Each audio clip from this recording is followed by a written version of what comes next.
मन तो सबसे तीव्र गति में चलता है। आप बैठे यहाँ हैं और सोच कहीं और की रहे, इससे ज्यादा तेज कुछ चल सकता है? नहीं। हमने मन को नहीं सुधारा, कैसे पाएंगे भगवान, कैसे आएंगे भगवान, कैसे आएंगे भगवान, कैसे आएंगे भगवान। चंचल मन को नहीं संभाला, चंचल मन को नहीं संभाला, कैसे आएंगे भगवान, कैसे आएंगे भगवान, कैसे आएंगे भगवान, कैसे आएंगे भगवान। हमने मन को नहीं संभाला, मन को नहीं संभाला, आंगन नहीं संभाला, कैसे आएंगे भगवान, कैसे आएंगे भगवान। संत महापुरुष का कहना है कि अगर हमने अपने मन को नहीं संभाला, अपना आंगन नहीं बुहारा, मतलब हमने सत्संग नहीं सुना, अपने मन को जहाँ भगवान को बैठना चाहिए वो जगह साफ नहीं की, तो भगवान कैसे आए? और भगवान को अगर पाना है, जिसको भी भगवान चाहिए, तो अपने मन को संभालना पड़ेगा। और अगर आपने अपने मन को संभाल लिया तो भगवान को आने में देर नहीं है। लेकिन हमारा होता क्या है? हृदय हमारा पिघल न पाया जो देखा दुखियारा, हृदय हमारा पिघल न पाया जब देखा दुखियारा, हृदय हमारा पिघल न पाया जब देखा दुखियारा, हृदय हमारा पिघल न पाया जब देखा दुखियारा। किसी पंथ भूले ने हमसे पाया नहीं सहारा, किसी पंथ भोले ने हमसे पाया नहीं सहारा, सूखी है करुणा की धारा, सूखी है करुणा की धारा। कैसे आएंगे भगवान, कैसे आएंगे भगवान, कैसे आएंगे भगवान। हमने आंगन नहीं बुहारा, हमने आंगन नहीं बुहारा, हमने आंगन नहीं बुहारा, हमने आंगन नहीं बुहारा। कैसे आएंगे भगवान, कैसे आएंगे भगवान। कैसे आएंगे भगवान, कैसे आएंगे भगवान।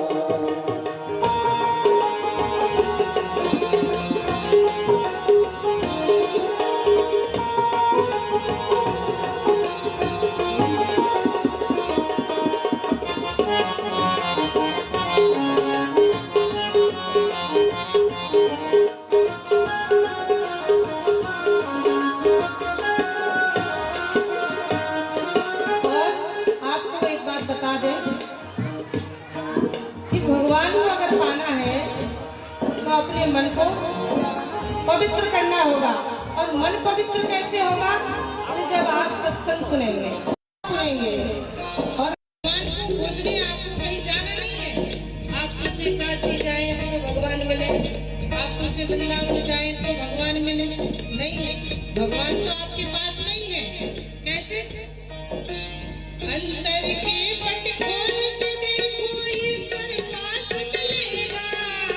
अंतर के पट खोल के देखो ईश्वर पास मिलेगा, अंतर के पट खोल के देखो ईश्वर पास मिलेगा, अंतर के पट खोल के देखो ईश्वर पास मिलेगा।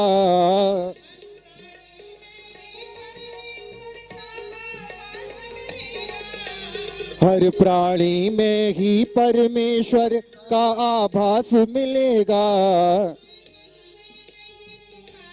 सच्चे मन से नहीं पुकारा, मन से नहीं पुकारा, सच्चे मन से नहीं पुकारा। कैसे आएंगे भगवान, कैसे आएंगे भगवान, कैसे आएंगे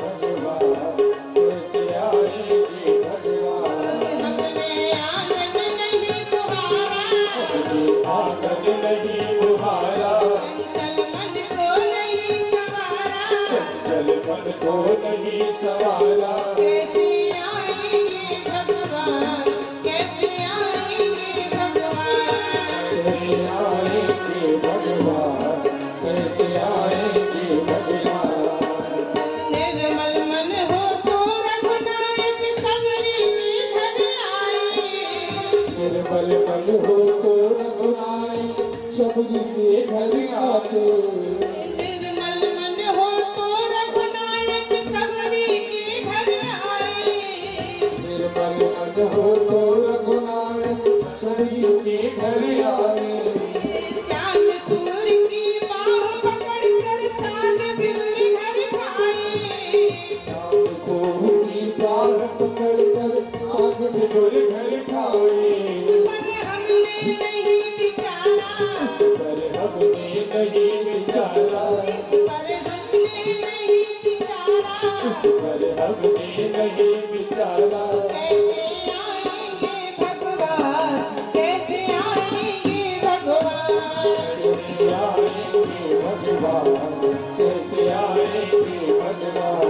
हमने आंगन नहीं बुहारा, आंगन नहीं बुहारा, चंचल मन को नहीं सवारा। चल मन को नहीं सवारा। कैसे आएंगे भगवान, कैसे आएंगे भगवान, कैसे आएंगे भगवान, कैसे आएंगे भगवान। कैसे आएंगे भगवान, कैसे आएंगे भगवान, कैसे आएंगे भगवान, कैसे आएंगे भगवान। कैसे आएंगे भगवान, कैसे आएंगे भगवान। वो कैसे आएंगे भगवान, कैसे आएंगे भगवान। बोलिए श्री सीताराम जी महाराज की। जय हो। तो चंचल मन को संभालने की आवश्यकता है, और चंचल मन तब संभरेगा जब आप सत्संग में आएंगे, भगवान की कथा को सुनेंगे और अपने जीवन में उतारेंगे। देखिए, भगवान के अवतार भी 24 हुए हैं, और भगवान भी कोई राम जी को मानता, कोई कृष्ण जी को मानता, कोई भगवान भोलेनाथ जी को मानता। ये अपनी अपनी श्रद्धा है। जो जिस भगवान को मानता है उसी को मानता रहे, लेकिन विश्वास होना आवश्यक है। और दूसरी बात ये है कि राम जी का जो चरित्र है, यानी रामचरितमानस, वो हर व्यक्ति के जीवन में उतारने लायक है, हर व्यक्ति। और उस पर भी किसी रामचरितमानस की हम एक पंक्ति ले लें और उसका भजन करें, हमारा जीवन का कल्याण हो जाएगा, जीवन बन जाएगा। लेकिन अगर आप सोचें कि श्री कृष्ण जी की कथा को जीवन में उतार लें, तो उतार पाएंगे? नहीं उतार पाएंगे। क्यों?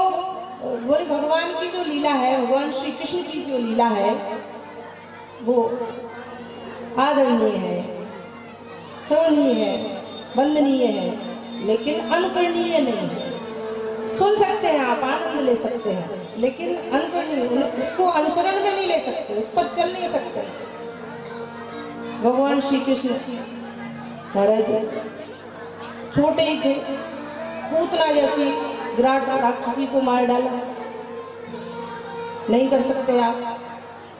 छोटी सी उंगली से उन्होंने गोवर्धन पर्वत को धारण कर लिया, कर सकते हैं आप? नहीं कर सकते।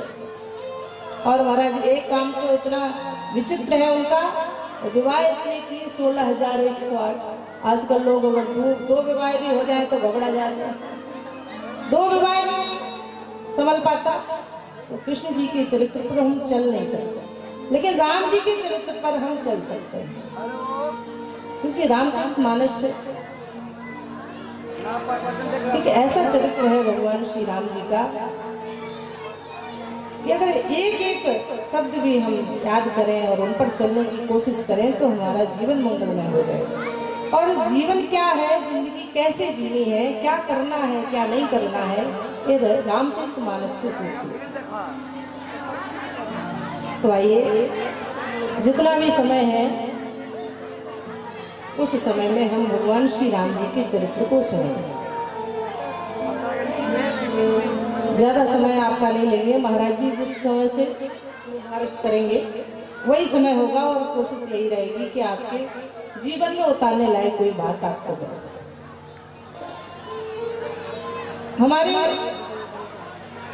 शास्त्र वेद इन सबसे पूछा गया कि व्यक्ति का जिससे सरलता से जिस चीज से कल्याण हो जाए ऐसा कोई उपाय हो तो बताइए। वेद भगवान की श्वास है, उनसे पूछा गया कि जीव का कैसे कल्याण हो जाए कोई साधन हो तो बताइए। तो महाराज उन्होंने 5 उपाय बताए। ज्ञान, कर्म, उपासना, भक्ति और आचार, अभिमान। ज्ञान क्या है? वो कहा तो कठिन, समझत कठिन, साधन कठिन, विवेक। ज्ञान तो कहने में भी कठिन, सुनने में भी कठिन और साधना करने में महाराज उतारने में तो और भी कठिन। ज्ञान एक ऐसी रस्सी है कि आपको अनुभव करके आकाश में चढ़ना, रस्सी नहीं है, अनुभव करना। लोगों ने कहा कि महाराज हम ये कल विशिष्ट जीव हैं, ज्ञान तो हमारे लिए कठिन है, कोई सरल उपाय हो तो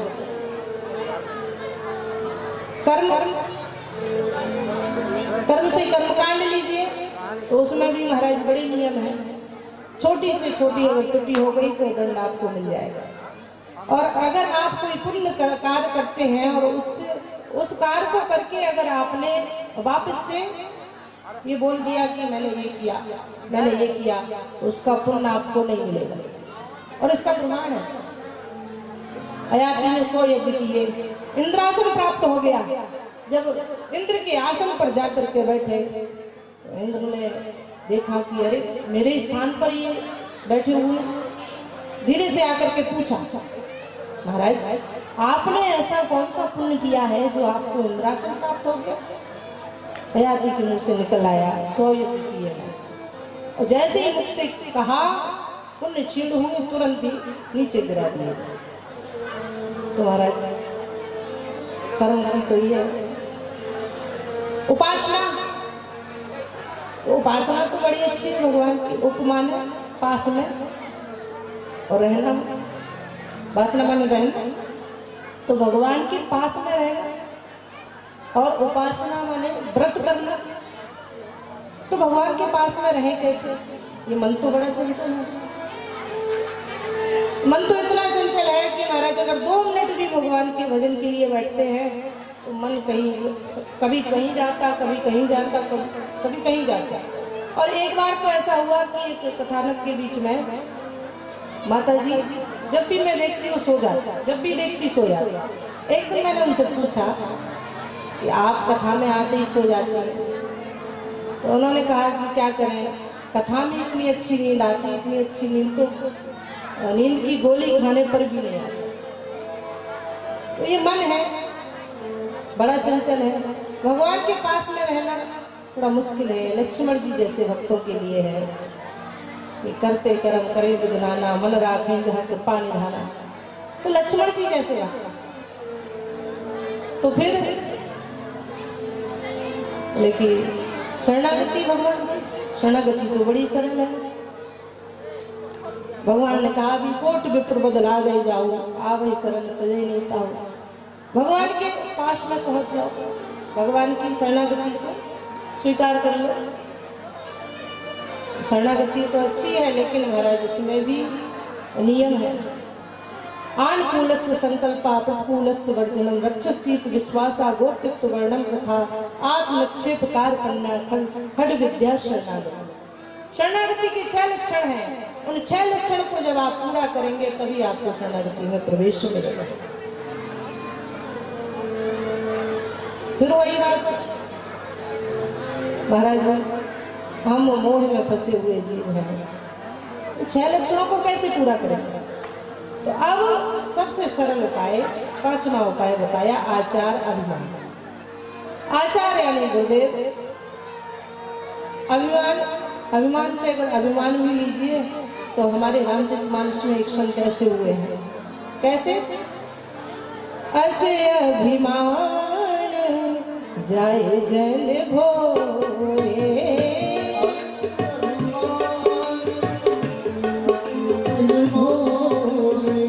मैं सेवक रघुपति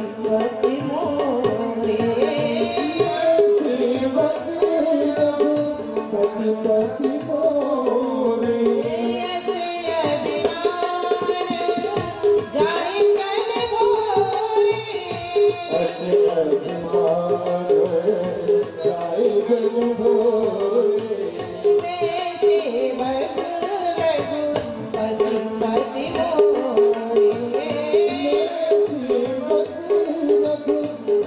पति मोरे। ऐसा अभिमान हो कि हमारे गुरुदेव हैं, वही हमारे लिए सब कुछ है और कुछ करने की आवश्यकता हमें नहीं है। तो ये सबसे सरल उपाय है और जीव का सरलता से कल्याण भी हो जाएगा, क्योंकि गुरुदेव तो गुरुदेव होते हैं। गोस्वामी जी लिखते हैं कि जब वाल्मीकि जी महाराज से भगवान श्री राम स्वयं पूछते हैं कि हम कहाँ रहे, तो उन्होंने 14 स्थान बताए और उन 14 स्थानों में एक ये स्थान भी बताया, तुम ते अधिक गुरु जी जानी,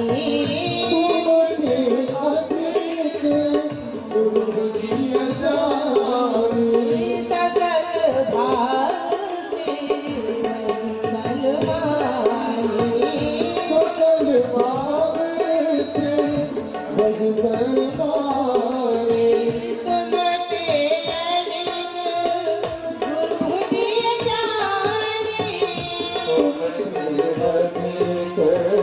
गुरु जी जानी, सकल भाव से सलमानी, सकल भाव से सलमानी, सकल भाव से सलमानी।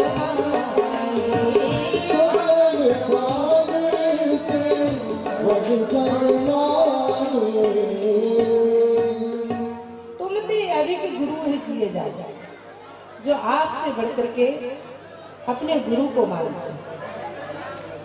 और महाराज जी, गुरु का अर्थ ही है अंधकार से जो प्रकाश की ओर ले जाए, वो गुरु है।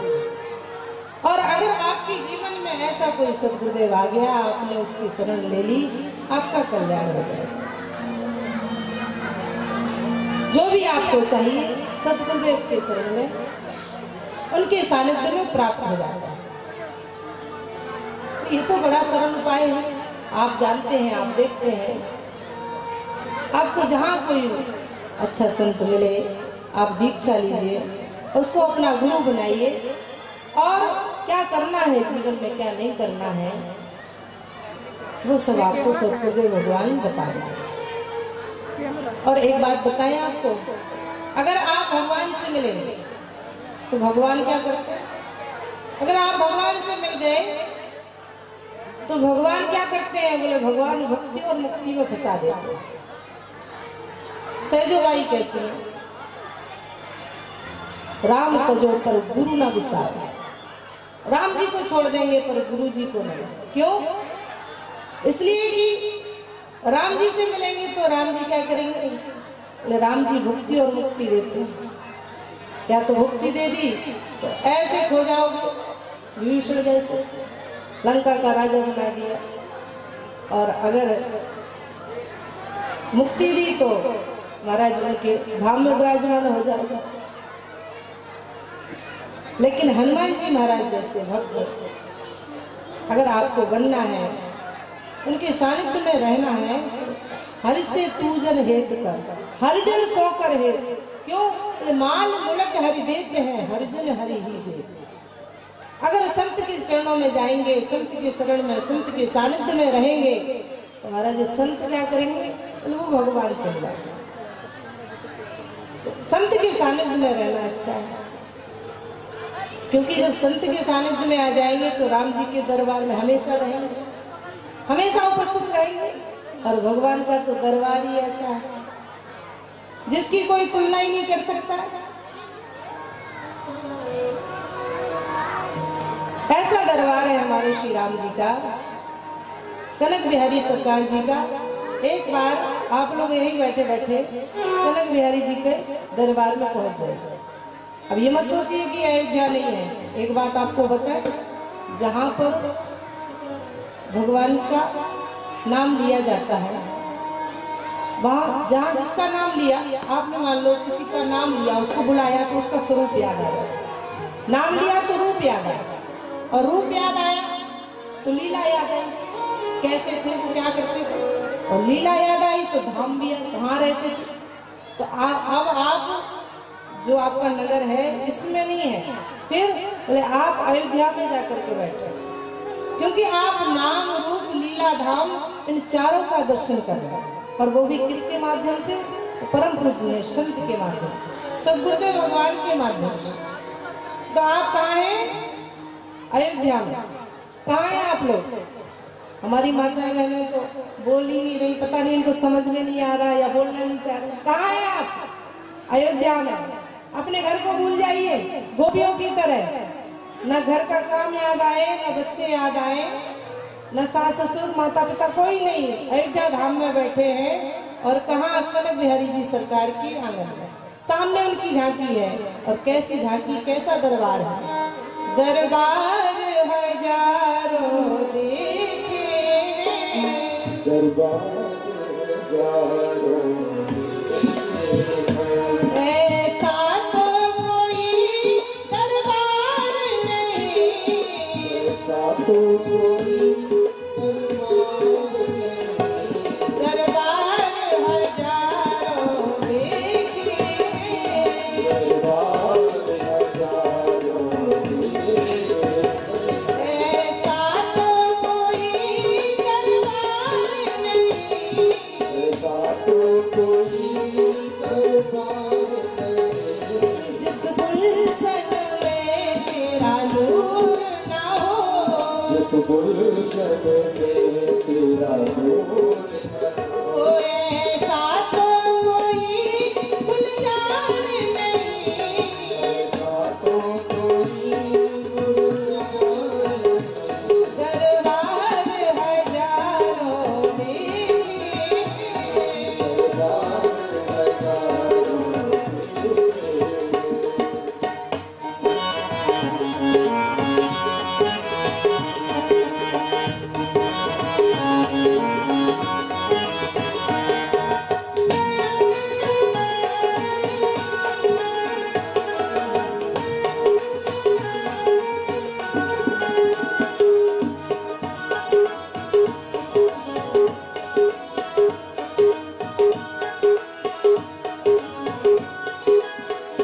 असिकों के फरिश्ते रहते हैं दिन रात तुम्हारे कदमों में, तो रहती मैं दिन रात तुम्हारे कदमों में, असिकों के फरिश्ते रहते हैं दिन रात तुम्हारे कदमों में, मुझको की फरिश्ते रहती मैं दिन रात तुम्हारे कदमों में, है कौन बसर इस दुनिया में, कौन बशर इस दुनिया कौन में, कहता है राघव, है कौन बसर इस दुनिया में, कौन बशर इस दुनिया में, जो तेरा खिदमतगार नहीं, तेरा खिदमतगार नहीं, दरबार हजारों देखे हैं। दरबार हजारों सभी लोग बोलिए,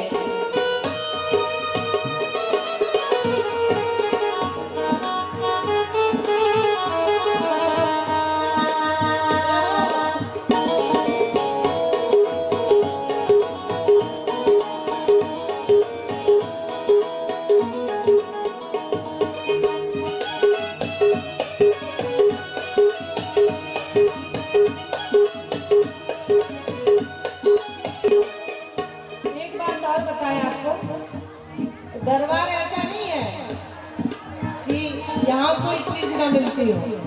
ये दरबार ऐसा है कि महाराज दुनिया में जो चीज नहीं मिलती हो वो चीज यहाँ मिलती है। इसलिए भक्त कहते हैं, दुनिया से भला हम क्या मांगे, दुनिया से भला क्या मांगे,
जैसा हमारे श्री कनक बिहारी जी का है, तो उनसे बस एक ही प्रार्थना है और हमारी नहीं, हम सबकी होनी चाहिए।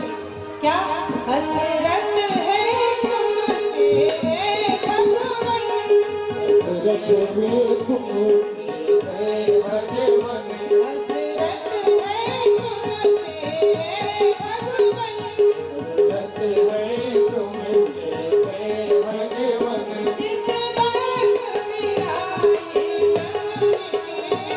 इस बार मेरा ये कम निकले, तेरा एक नजारा काफी है, तेरा एक नजारा काफी है, तेरा एक नजारा काफी है, तेरा एक नजारा काफी है, बस यार मुझे दरकार में, बस और मुझे दरबार में दरबार हजारों के, दरबार हजारों के ऐसा तो कोई दरबार नहीं, ऐसा तो कोई दरबार नहीं, जिस गुलशन में तेरा नूर ना सरकार।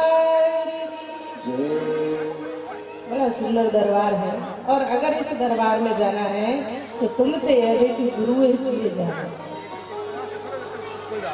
गुरुदेव के शरणापन्न हो जाइए। बड़ा सुंदर, बड़ा सरल उपाय है। ये जीवन कलिकाल में व्यतीत हो रहा है, इस जीवन को पवित्र बनाना है तो संत के सानिध्य में रहिए, और आप सबको तो संत का बड़ा सुंदर सानिध्य मिल रहा है।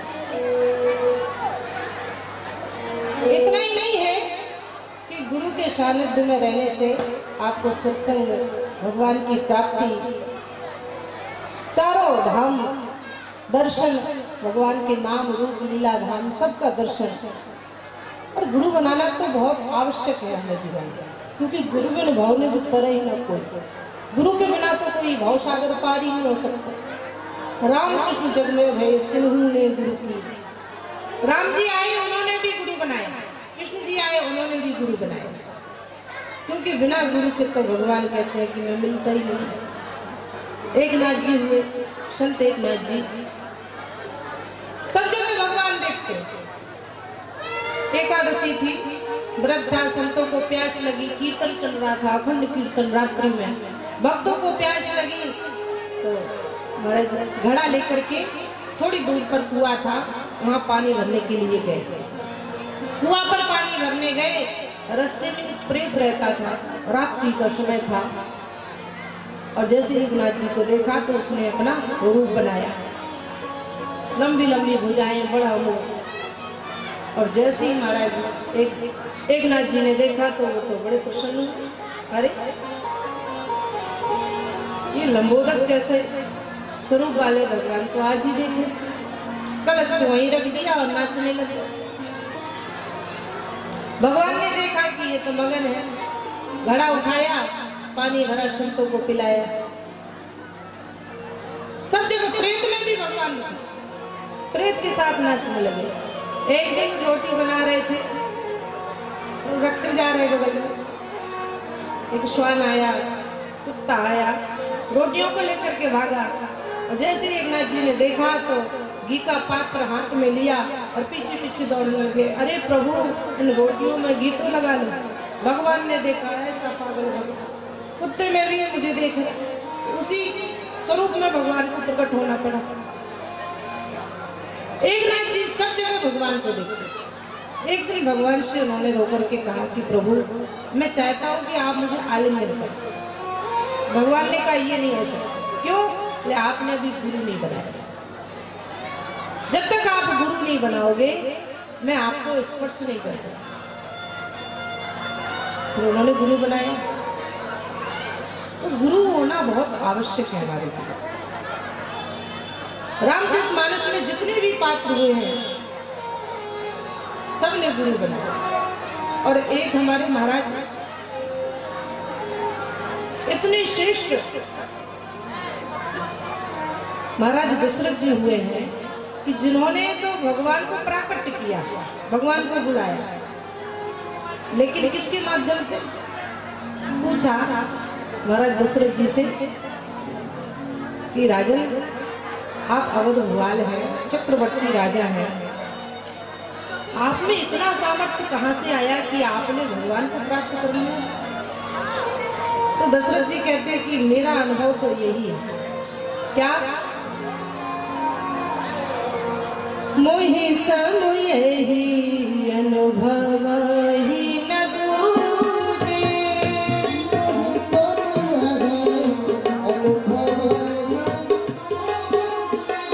सब पायहु रज पावन पूजे।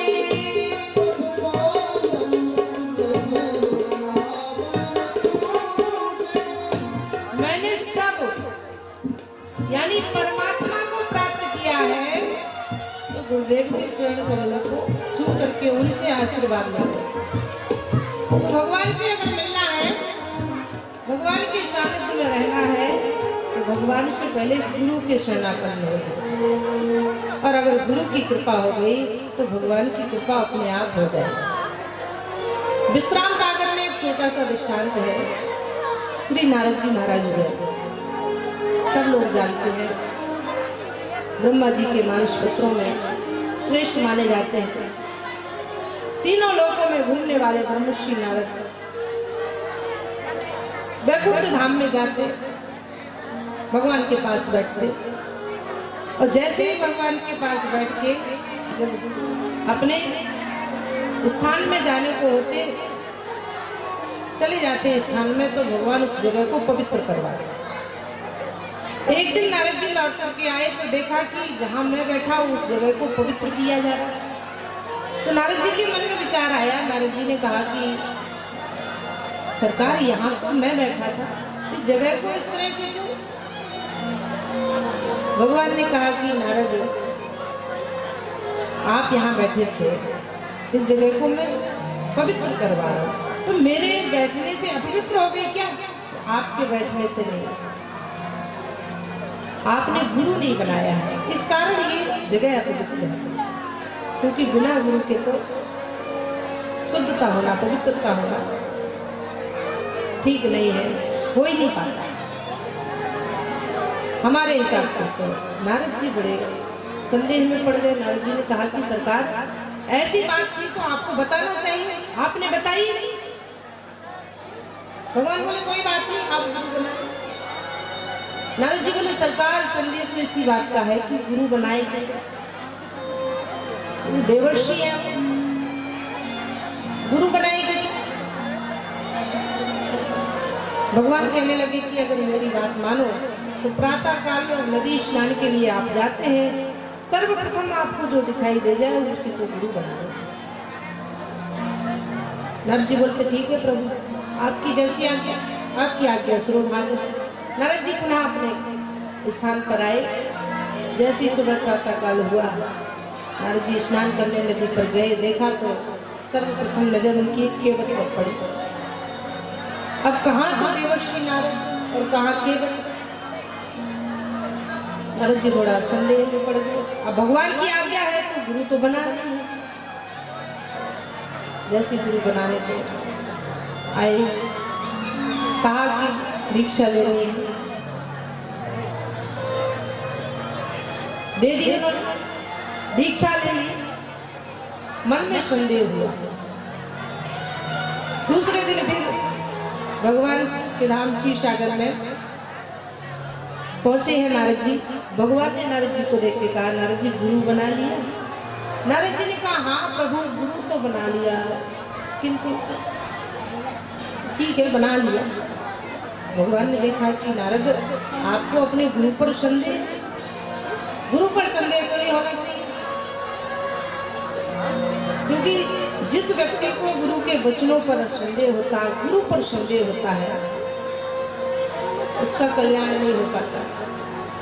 श्रीमद् भागवत में कथा आती है, श्री सुखदेव जी महाराज राजा परीक्षित को सुना रहे थे।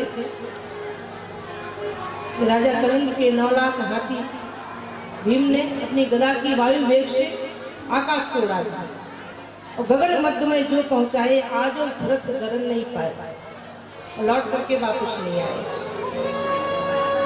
और जैसे ही महाराज ये सुना पड़ गए परीक्षित चक्कर में, दुविधा में पूर्ण प्रसन्न हुआ। परीक्षित जी चक्कर में पड़ गए, संदेह में पड़ गए, ऐसे कैसे हो सकता है महाराज। और जब कोई संदेह होता तो हम लोग कभी कभी कोई अंग अपना इस तरह से हिलाते हैं कि सामने वाले को दिख जाता है। और उसी समय परीक्षित जी ने अपनी नासिका को हिलाया। भगवान श्री कृष्ण की कथा सुन करके सारा शरीर वज्रमय हो गया था, लेकिन वो संदेह करने से नासिका वज्रमय नहीं हो पाई। जब मृत्यु का द्वार खुला उनके लिए तो उसी नासिका था, सर्प ने जब डसा तो उसी नासिका था। जो संदेह करने से वज्रमय नहीं हो पाए, इसलिए गुरु के वचनों पर संदेह नहीं होना चाहिए। गुरु के वचन प्रतीत न जाए, सपने सुगम न सुख सिद्धते। आपको भी नारद संदेह है और गुरु पर अगर संदेह है तो इसके लिए मैं आपको क्षमा नहीं कर सकता। मेरा श्राप है 84 लाख योनियों में भ्रमण कर। नारद जी ने जैसे सुना 84 लाख, घबरा गए नारद जी। नारद जी ने कहा सरकार ऐसा मत कहिए आप। भगवान बोले कि देखो इस मामले में मैं कुछ नहीं कह सकता, गुरु पर संदेह नहीं होना चाहिए। नारद जी गिड़गिड़ाने लगे, रोने लगे, प्रभु 84 लाख योनि जैसे तैसे तो दासी पुत्र था मैं, संतों की सेवा करती, उनकी माँ संतों की जो जूठन प्रसादी मिल जाती उनको खा करके ये बुद्धि मेरी थोड़ी सी शुद्ध हुई। संत चतुर्मासा करने आए थे। नारद जी की ये पूर्व कथा है, जन्म की कथा है। संत चतुर्मासा करने आए, दासी थी इनकी माँ, अपने बेटे को लेकर के सबके घर में काम करती, जो पैसे मिलते उनसे अपना गुजारा करते। एक बार संत आए कुछ चतुर्मासा करने के लिए, तो जिसके यहाँ रुके थे उन्होंने इन माँ बेटे को संतों की सेवा में लगा दिया। संतों की वो जूठन प्रसादी खा करके मन ऐसा बदला महाराज, मन ऐसा बदला कि ये संतों के साथ जाने को तैयार है। लेकिन संतों ने कहा नहीं, अभी आपके ऊपर आपकी माँ की जिम्मेदारी है, माँ की सेवा करो। क्योंकि हर व्यक्ति का एक धर्म होता है और जो अपने धर्म पर चलता है, स्वधर्म निज धर्म, वो कभी भी कोई मार्ग नहीं भटक सकता।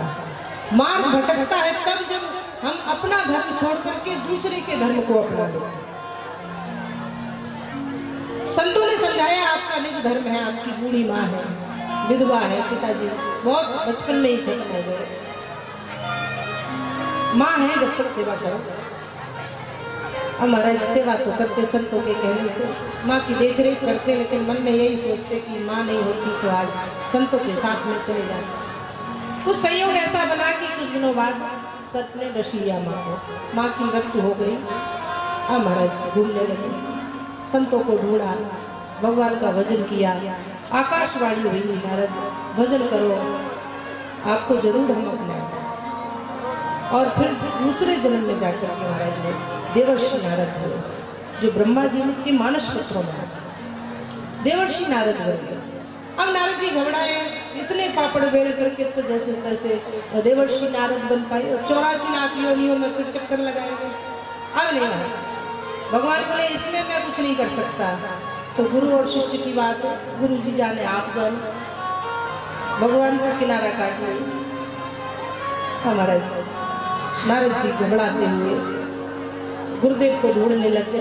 गुरु जी कहाँ, गुरु जी कहाँ? गुरु जी के पास गए, चरणों में गिर गए, महाराज मैंने आपके प्रति संदेह किया, भगवान ने मुझे श्राप दे दिया। और संतों का स्वभाव बड़ा कोमल होता है, बड़ा सरल होता है, और केवट कोई साधारण नहीं थे, संत ही थे, बड़ा सरल होता है। एक छोटी सी बात आपको बताए, किसी राजस्थान में एक संत गए, भक्त थे उनके, उन्होंने बुलाया राजस्थान में। तो महाराज महापुरुष का पदार्पण हुआ, गुरुदेव का आना हुआ, सब लोग बड़े प्रसन्न हैं। उनके घर में एक वृद्ध माता जी थी। उनसे कहा कि माता जी गुरुदेव आए। गुरुदेव माता जी गुरुदेव आए। गुरुदेव की बात सुन करके माता जी आई, बहुत वृद्ध थी और संत को देख करके कहती हैं कि महाराज आपके महाराज थारे हुर छू, वहाँ ऐसी भाषा राजस्थानी भाषा है, महाराज थारे हुर छू। अब जैसे ही महाराज ने सुना तो महाराज तो सोच में पड़ गए कि कहाँ चरण कमल बोलते हैं, तो चलो चरण कमल नहीं, पैर से पाँव, लेकिन ये तो खुर तो हमारे यहाँ महाराज आए और भैंसों के पैरों को खुर, लेकिन वो राजस्थानी भाषा थी, बड़ी सरल थी। तो महात्मा जी ने कहा कि अरे माता जी ऐसे बोला जाता महात्माओं से, ऐसे बोलोगी तो नरक जाओगी, नरक। और बुढ़िया फिर भी नहीं समझती, बड़ी सरल थी। उसने कहा कि अरे महाराज हम जैसे लोगों को कहाँ नरक मिले हैं, नरक तो आप जैसे महापुरुषों के लिए बने हैं।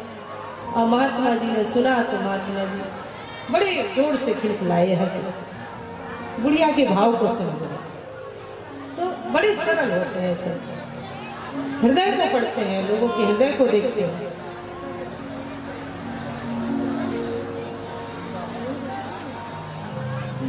बड़े सरल होते हैं। हनुमान जी महाराज बड़े सरल संत, नारद जी भी बड़े सरल संत। सदगुरुदेव भगवान के चरणों में गिरे और बोले कि महाराज 84 लाख योनियों में मुझे नहीं मिलता। संत ने कहा आप चिंता मत करो। फिर क्या करें, भगवान ने तो श्राप दिया और ये श्राप भगवान का तो मिथ्या हो नहीं सकता है। तो महाराज नारद जी के गुरु जी कहते हैं कि नारद ऐसा करना, भगवान से एक बार वो सारी योनियां लिखवा लेना और जैसी योनियां लिख दें उन्हीं पर लोटपोट हो जाए, श्राप से छुटकारा मिल जाएगा। नारद जी ने कहा बिल्कुल सही, हाँ आप जाइए। नारद जी आए, नारद जी ने भगवान से कहा कि प्रभु मैं आपके श्राप को स्वीकार करता हूँ, श्रोधार हूँ, आप तो बताइए कि कैसे कौन सी योनि में जाना है। भगवान ने देखा अच्छा तैयार है, बोले हाँ तैयार है। ऐसा करिए आप थोड़ा उसका नक्शा बना दीजिए ताकि आसानी रहेगी, पहले कौन सी योनि में जाए फिर कौन सी योनि में जाए। भगवान ने कहा ठीक है, और जैसे ही नक्शा बनाया और नारद जी तो उसी पे लोटपोट होने लग गए। भगवान ने कहा ये क्या कर रहे हैं, 84 लाख योनियों में भ्रमण कर रहे हैं। भगवान बोलते ऐसे थोड़ा ही ना होता, बोले होगा ऐसे ही, क्योंकि गुरु के वचन प्रतीत न जे, गुरुदेव ने कहा। इसलिए हमारा रामचरितमानस में कहा गया है तुम ते अधिक गुरु जी जानी,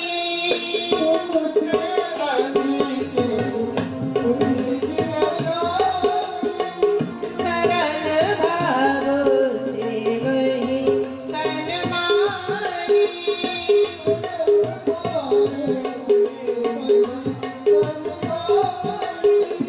सरल भाव से वही सन्मानी।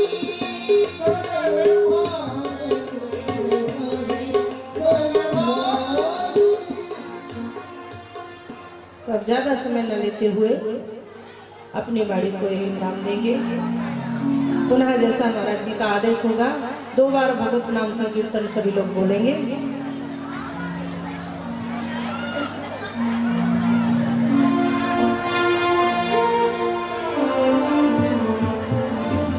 श्री राम जय राम जय जय राम,